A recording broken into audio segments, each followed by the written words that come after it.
হিমালয়ের নির্জন বন, চারপাশে পাইন গাছের ঘন ছায়া। সেই বনের মাঝে ছোট হনুমান খেলতে খেলতে হঠাৎ একটা অদ্ভুত অনুভূতি পেলেন। তার চোখে দীপ্তি, মুখে দেবশক্তির হাসি। একদিন লাফাতে লাফাতে তিনি চলে গেলেন সমুদ্রের কিনারায়।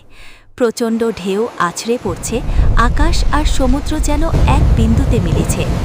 দূরে ধোঁয়াটেভাবে দেখা যাচ্ছে লঙ্কার পাহাড়ি রেখা। হনুমান মুগ্ধ হয়ে বলে উঠলেন, একদিন আমি এই পথেই আকাশে উড়ে যাব।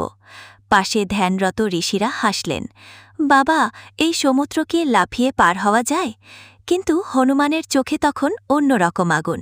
তিনি সমুদ্রের দিকে তাকিয়ে যেন ভবিষ্যৎ দেখছিলেন, সেই ভবিষ্যৎ যেদিন রামচন্দ্রের দূত হয়ে তিনি এই সমুদ্রে মহান কীর্তি দেখাবেন।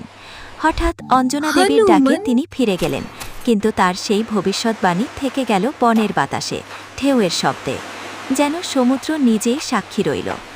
বছর পরে সীতামাতা বন্দী, রামের দূত হয়ে হনুমান যখন একই সমুদ্র তীরে দাঁড়ালেন, হঠাৎ মনে পড়ল সেই শৈশবের কথা, সেই সমুদ্র তীরে উচ্চারিত ভবিষ্যৎবাণী।